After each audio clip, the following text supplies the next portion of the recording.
Anda kembali bersama kami pemirsa di Apa Kabar Indonesia Siang. Putri suka belanja nggak? Suka dong. Kadang-kadang COD nggak? Iya, kadang-kadang COD juga. Nah, tapi ini lagi-lagi ya belanja online dengan metode COD malah memakan korban. Karena kali ini ada seorang kurir yang dianiaya pembeli gara-gara barang yang dipesan tidak sesuai. Aduh, ini Bapak Ibu pembeli ya, tolonglah dipikirin gitu ya. Kalau sebetulnya mereka ini kan cuman kurir, bukan punya toko, bukan pemilik toko, bukan pegawai toko. Jadi seharusnya yang minta diganti rugi itu kepada pemilik tokonya, penjualnya, bukan malah melampiaskan kepada kurirnya. Berikut informasi selengkapnya kita lihat.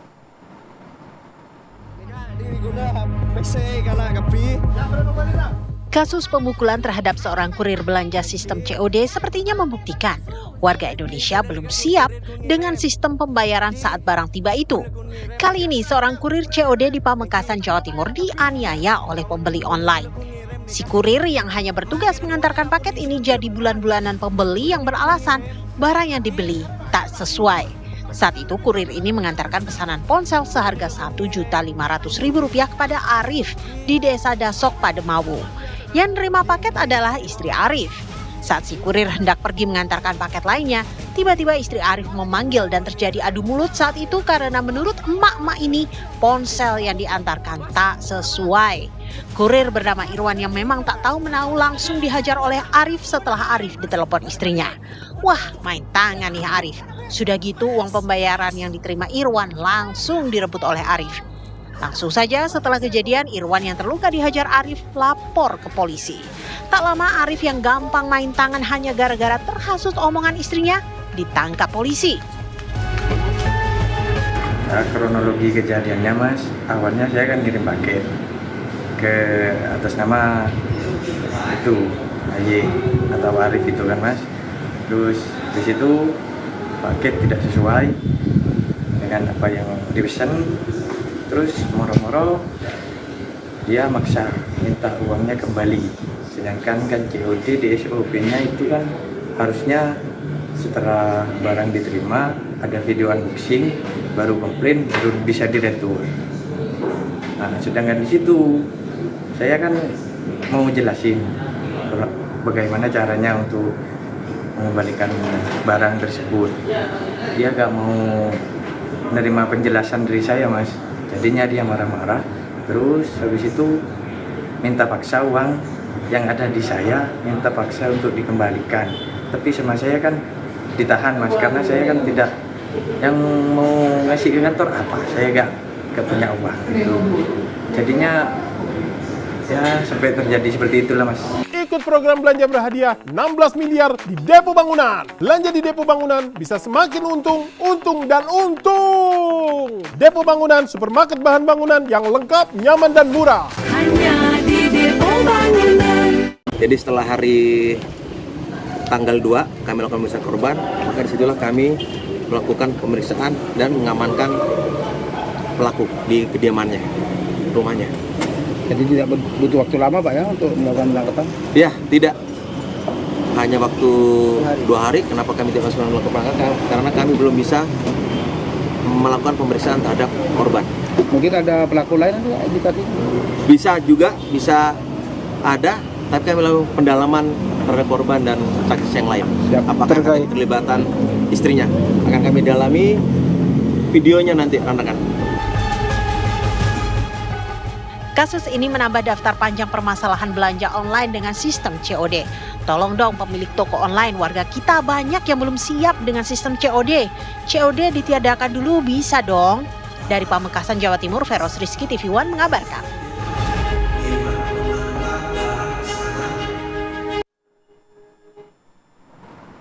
Ayo loh Pak Arif, ini belanja COD yang datang baju oranye nih sekarang, langsung dipakai lagi gitu ya. Aduh, hati-hati makanya ya. Hati-hati, jangan langsung emosi. Nah, kita juga sudah tersambung pemirsa dengan kurir yang dianiaya oleh Pak Arif tadi ya. Ya, ada Mas Irwan Siskianto tersambung lewat online Zoom. Maksud kami Pak Irwan, selamat siang. Assalamualaikum. Waalaikumsalam. Gimana Pak kondisinya? Ya, kondisi kesehatannya gimana Pak Irwan? Ya, kondisi kesehatan saya ya agak trauma, Mbak, semenjak kejadian seperti itu. takut yang mau keluar rumah. Oke, masih trauma ya Mas. Tapi kamu juga penasaran nih awal mula kejadiannya sebetulnya gimana sih? Itu awal mulanya, Mbak. Saya kan ngantar paket. Nah, saya nanya ke istrinya apa benar atas nama Aye atau Arif pesen paket HP Reno 11 gitu saya, Mbak. Nah, terus istrinya nelpon sama yang bersangkutan, katanya iya. Terus dibayarlah sama si istrinya itu, Mbak. Nah, habis itu saya mau berangkat, mau ngirim ke yang lain, terus dipanggil, katanya HP-nya gak sesuai. Nah, saya kan pengen ngejelasin, pengen ngebantu cara untuk mengembalikan barang. Nah, terus suaminya datang, habis itu marah-marah, Mbak, minta paksa uang yang ada di saya itu. Sebelum menerima penjelasan saya, dia maksa ngerampas atas. Terus saya jatuh, Mbak. Habis jatuh lalu saya dicekik, diginiin, terus diginiin, Mbak. Tangan yang kanan ke ini, Mbak. Ke leher, ke jakun ini, Mbak. Terus akhirnya Mas Irwan bisa lepas dari Pak Arif ini seperti apa? Kaburkah, lapor polisi ini sendiri atau dibantu masyarakat sekitar? Ya pas dilepas itu, Mbak, kan entah itu yang pelaku, entah itu siapa nyuruh karyawannya untuk ngambil uang yang ada di tas saya itu, Mbak. Habis itu ngambil, terus dihitung uangnya dilepas, Mbak. Oke, Mas, ini kejadian yang kayak gini baru pertama kali terjadi terhadap Mas Irwan atau sebelumnya udah pernah juga, Mas? Kenapa, Mbak? Ya, kejadian yang seperti ini baru pertama kali terjadi kepada Mas Irwan atau sebelumnya juga pernah, Mas? Ya, kalau sama saya cuman kali ini aja, Mbak, yang terjadi. Baru kali ini. Tapi kapok nggak Mas jadi kurir? Ini sampai saat ini belum ngambil orderan lagi atau masih trauma ini? Masih trauma lah, Mbak.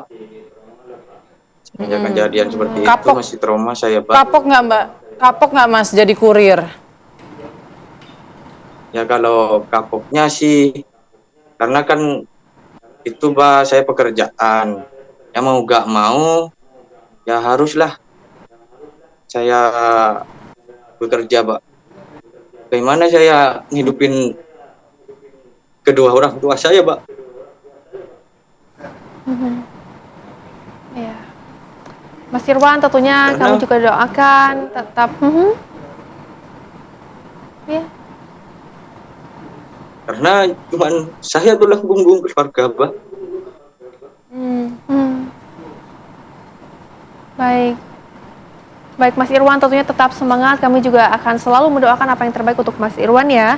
Tetap jaga kesehatan juga Mas Irwan. Kita juga tentunya berharap apa yang terbaik untuk Mas Irwan dan juga keluarga di sana. Terima kasih Mas Irwan sudah berbincang bersama dengan kami, menceritakan bagaimana kronologinya. Tetap semangat, sekali lagi Mas Irwan, jaga kesehatan dan terima kasih.